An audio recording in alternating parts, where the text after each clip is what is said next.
This is a production of Cornell University.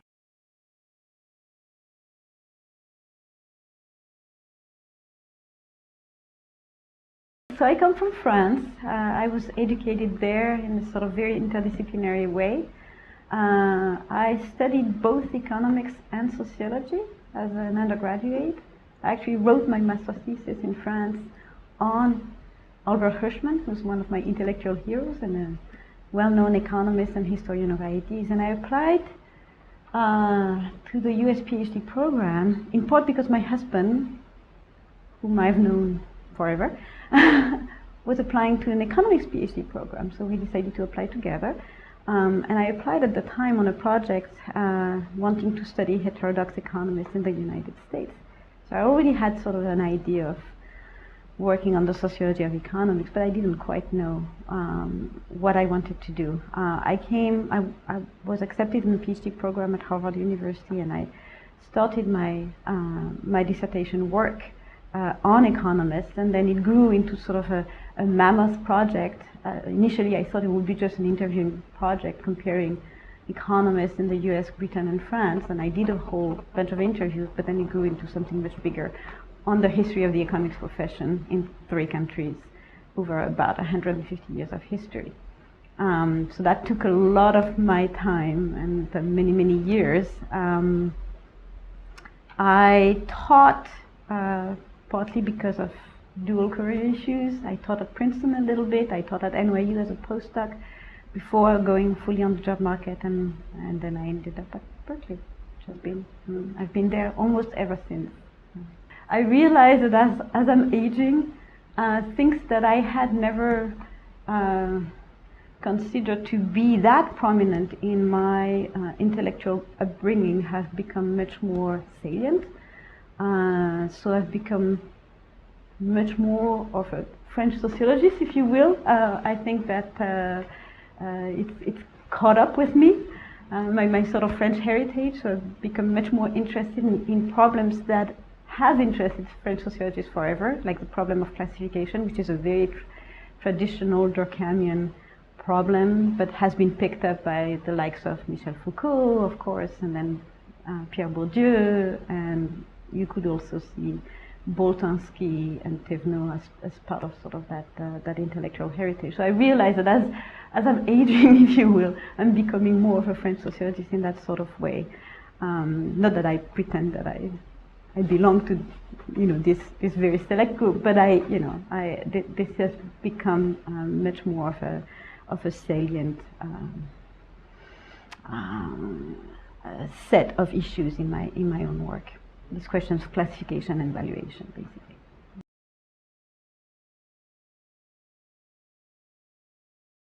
My dissertation was on the history of the economics profession, and I keep working on that on and off. I still have a sort of a research agenda in sort of the transformation, in the transformation of the economics profession over the last 30 years or so. I've done some work with Rakesh Khurana on the role of business schools, how the growth of business schools, the location of economists in business school is transforming the economics profession. And transforming business as well, and the way in which business is being taught in the United States. So that's one line of research that I actually keep working on. But the bigger project right now is actually a project on classification. So that's what I was referring to earlier. I'm trying to understand what is the sort of the social basis through which we make judgments about the world, through which we produce categories, we produce hierarchies, we rank things, and we value things. And that is a very broad question that I'm actually approaching through a series of empirical studies. So one of the empirical studies that I have already published on is actually on the concept of nature and the valuation of nature in France and the United States. A second empirical study is on the classification of wines in France and the United States, and the specific systems through which wines are being identified, recognized, and again valued in the market. And then I actually have also a project on the digitization of books and the classification of books in sort of online search engines. Associated with that, I have a collaborative project with Kieran Healy, which actually has become very much part of my sort of the theoretical work that I'm doing on classification, which is a project on credit and social classification. In what way the systems that we have today to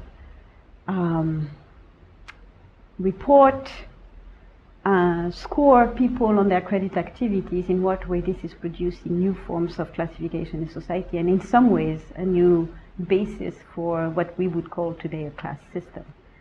So this is sort of the broad theoretical agenda. It's a series of very particular empirical projects, most of which are comparative, but the theme that runs through that is the theme of classification, hierarchy, and value.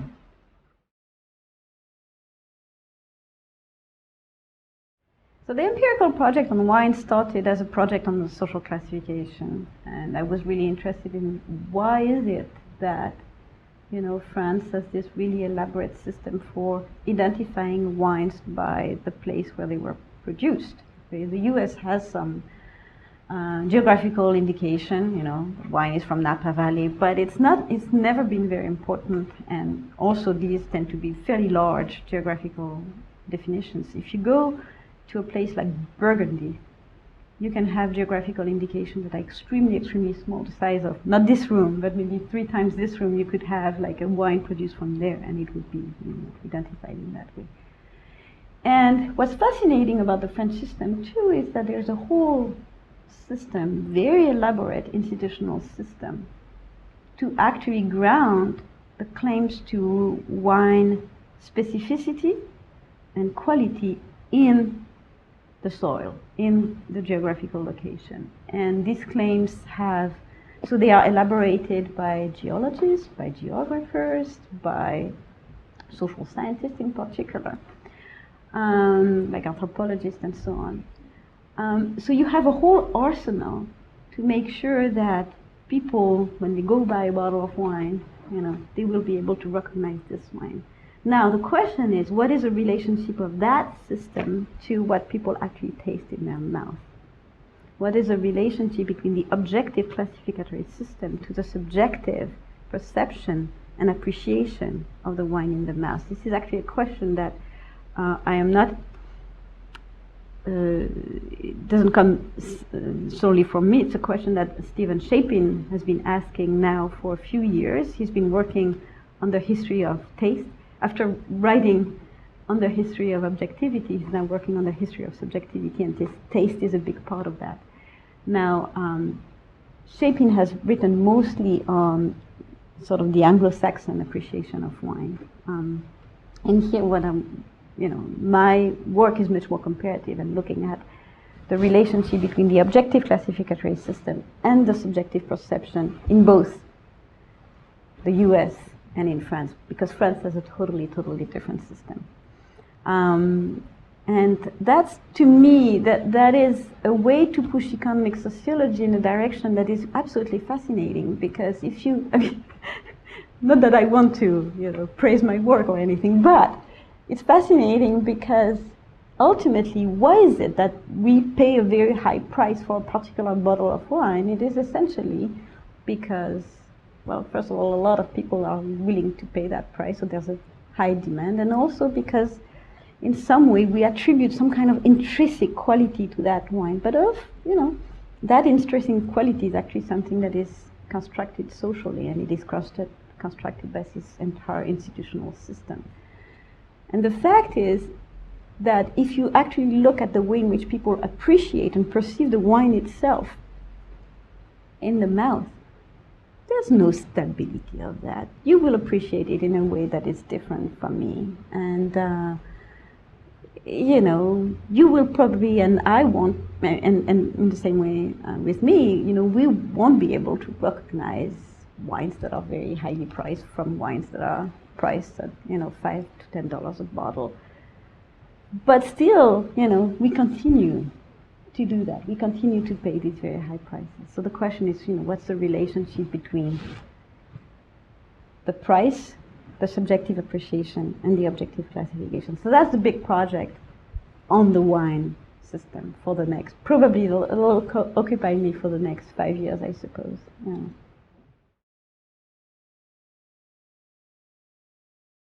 Well, so that's one, that's one of the findings, right? It's that economics, sees itself as a universal science, and one of the things that I show in my book about economists is that indeed the discipline of economics takes very different shapes in different countries and for very clear, identifiable reasons, right? So yes, I think that most of my work looks at the way in which what you could call culture, but essentially processes of representation, cultural representation, that come out of very specific patterns of social organization. So there's always, in my work, there's always sort of this very strong material basis to culture, right?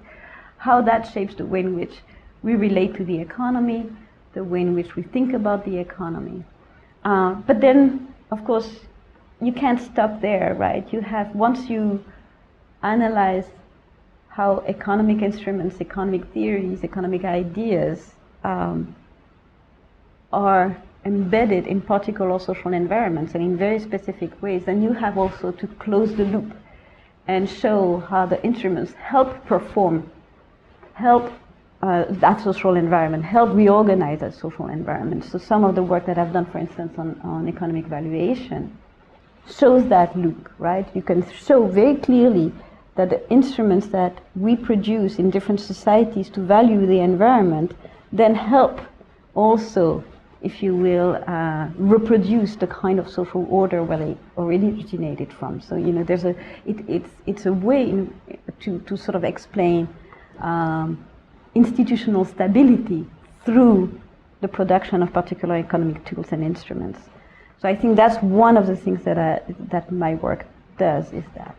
But to go back to the question in sort of the broader sense, I don't think I see myself as an economic sociologist. I see myself as a generalist sociologist with an interest in economic questions. So the questions that I'm trying to ask are very, very classical questions of sociology, questions about culture, the origins of social categories and representations, questions about inequality. My new work on credit with care and Healy is really about that. So, which are the very, I guess, the most important questions that we deal with in social theory, but looking at them through economic topics. So the organization of economic markets, the production of economic ideas, the design of economic instruments. So this is, I think this is how I see myself.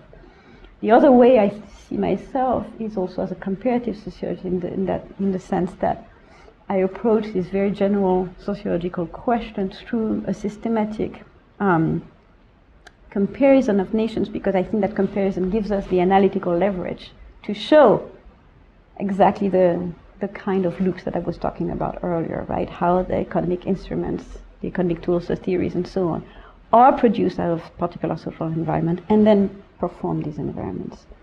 So the comparison for me is actually an essential aspect of a methodology that is geared at getting at these very broad questions.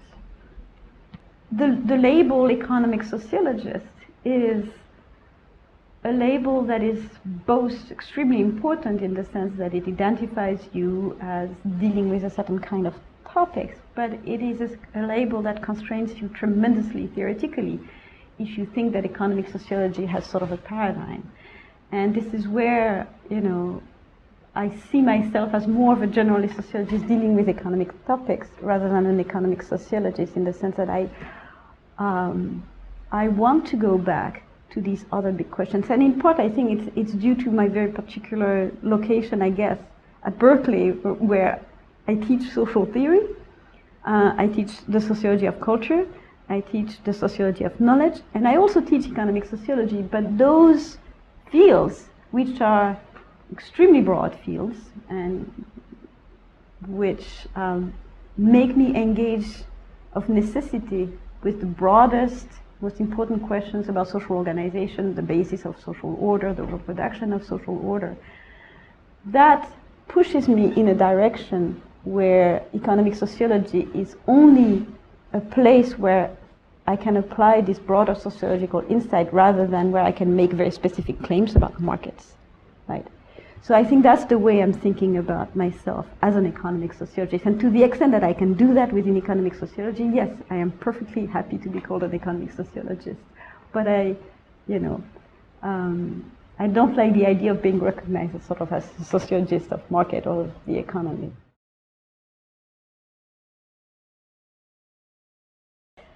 So we sociologists have a sort of complex vis-a-vis economics, and there's no point denying it. We have a complex because they tend to think of themselves as smarter. I actually just wrote a paper about economists, and one of the things that I found when I was looking at economist statements about themselves is how much this notion that they are smarter is actually recognized and taken for granted within the field of economics. For instance, the fact that economists have higher GRE scores than sociologists and all the rest of the social sciences is a well-known fact and something that economists are very proud of and mention repeatedly. So it's economists and philosophers. Philosophers are also very high on that. So there is this. So we do. Our complex comes partly from that, but I think it comes mostly from the fact that economics is a science of power. It is a science that is or social science that is embedded in political institutions, that has an official place within political institutions. Just to look at economists in the United States, you have the Council of Economic Advisors, the National Economic Council. It's an economist who's at the head of the Federal Reserve. The Federal Reserve has this big economic research department, the IMF, the World Bank, and so on and so forth. So economics is really at the core of the political management of modern societies. And we're not, right? So I think in part our complex vis-a-vis economics comes from that too. A third reason why I think we have a complex vis-a-vis economics is that they have a paradigmatic social science and we don't. And here there's plenty of indicators that economists agree a lot more among themselves than we sociologists do. So we have a science, a social science, that is much more open, but being more open is much more fragmented. And all of our institutions actually, if you look at our professional institutions, the way our journals work and so on, are much more fragmented than the similar institutions in economics. So that these three facts, if you will, are bearing, over our relationship with economics. It makes that relationship difficult and in part vindictive, I think. So yes, sociologists tend to be quite defensive vis-a-vis economics. Now, and for good reason.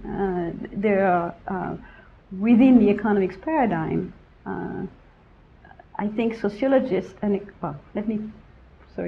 cut that off. I think economists and sociologists differ very fundamentally on what I would call their theories of action. Economists look at preferences, as you know, as exogenous. What people want to do is a sort of a given. And you want to do this, you have this set of preferences, I have this other set of preferences. Our preferences are ordered in a particular way, and that's it. That's the way we function. So for sociologists, this doesn't make any sense at all. And I think the fundamental difference between economics and sociologists in this is around this conception of preferences as exogenous for economists, as endogenous for sociologists, where for sociologists, essentially, what we want to do, what we like to do, what we are disposed towards, is in part a product of the social order. It's in part a product of our position within society or within particular fields, if I take a Bourdieuian image, right? So it's very hard for us to get along because we just speak fundamentally different languages, not even mentioning the mass and that the difference in formalization. I think this difference in the conceptualization of action. And here I'm not saying anything new. I mean, Richard Swedberg and Mark Granovetter have already said that very eloquently. So I think the relationship with economics is difficult. That said, on many different grounds, it's a relationship that can be very fruitful and very important. I think that economics, as sociology actually, has changed a lot over the last 30 years. Both disciplines have become way more empirical. So in terms of, looking at how things happen and how people deal with particular problems, unemployment and discrimination, and sociologists as economists have produced a whole series of very interesting empirical studies. The difference tends to be that sociologists tend to be more descriptive, looking at how people actually live, whereas economists tend to want to fix the world and want to produce experiments that will show you the best way, right? But with that difference in mind, there are still, on these various empirical subjects, there's still many ways in which the two disciplines can speak to each other. So that's one point, on, labor markets, on discrimination, on inequality. There's a lot that economists and sociologists have actually in common. To me, for instance, and maybe that's because I'm French, but perhaps one of the most important books in the social sciences over the last 30 years, it's just coming out now in English, is Thomas Piketty's Capital in the 21st Century. Every sociologist should read that, right? And it's not because, economics is a better science. It's because this is a really great book. So, so I think in the same way that I think that every economist should at some point, read some Pierre Bourdieu or some big, sociological studies. So on that, on all kinds of empirical subjects, there is certainly a form of convergence. There is also a needed convergence on subjects that so far sociologists don't look at. And I'm thinking here about all the big questions of macroeconomics, right? The questions about monetary policy, sovereign debt management. All of these questions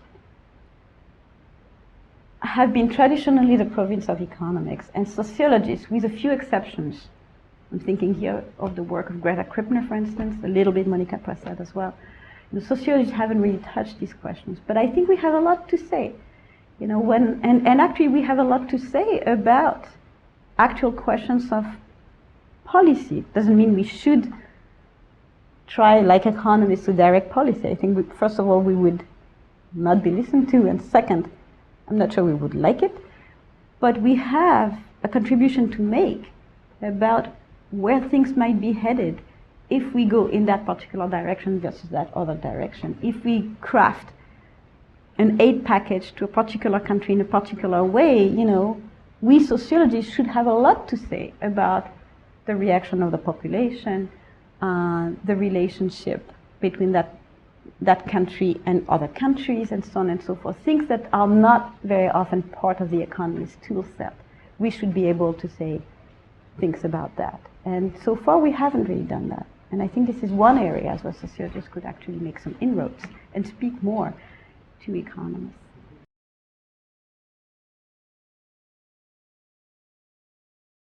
The direction that I see right now happening in economic sociology is essentially an implosion from within, which I think is actually very good for the field, in the sense that economic sociology speaks to other fields of sociology in a way that was never true before. Some of this has come in part from science studies, which developed their own approach to the economy, which challenged the core of economic sociology, particularly as it is practiced in the United States. As you know, a lot of the science studies on the economy came out of Europe, England and France, also a little bit Germany.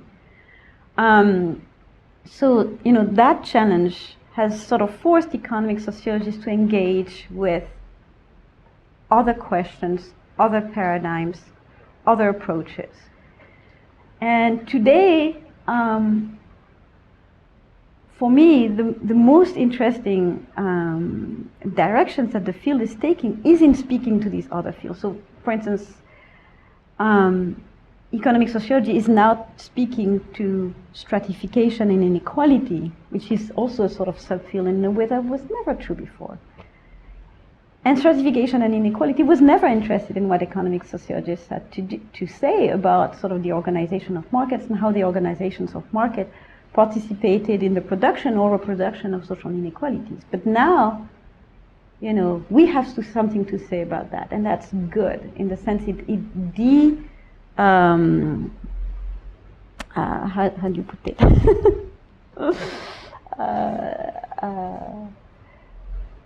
Ghettoized both economic sociology and the literature on social stratification. So that's, for me, is very good. Same thing is happening with culture. For a long time, culture was sort of the I don't know how to put it, but it was the peripheral unconscious of economic sociology. It was important. Viviana Zalezar's work was always important, but in a way it was never at the core of the field. And in part it was because economic sociology was a sociology of business. It was a sociology that was focused on the organization of markets, but it was focused on the organizations of markets in a very particular way. It was looking at producers. It was never looking at consumption. And there were a few people who were doing that, among them Viviana Zalezar and a few others, and a lot of people in the sociology of culture, but that didn't speak to economic sociology. Now, and I think in part this is due, in my case, this realization that we should be able to match our traditional focus on production with a much stronger focus on consumption. That realization for me came from reading Bourdieu's The Social Structures of the Economy, which actually was rightly featured as the core chapter, one of the central chapters in the Handbook of Economic Sociology, precisely because it was, for the first time, consumption became really an integral part of economic sociology, not a sort of subfield of it, right? And with that new interest in sort of the construction of markets, also through the constructions of publics, through the construction of consumers and so on, now economic sociology is speaking to marketing. It is speaking to all of these other areas that were never really part of its purview, but that are suddenly becoming very relevant. And I think that's very good too. So in some ways, economic sociology is becoming better precisely because it is looking outside. And if I were to I hate to give advice, but if I were to give students advice, it's like, keep looking outside. The answer is never fully within. Within must be really well understood in order to master what can be brought from outside. But you always need to look, at the boundaries of the field.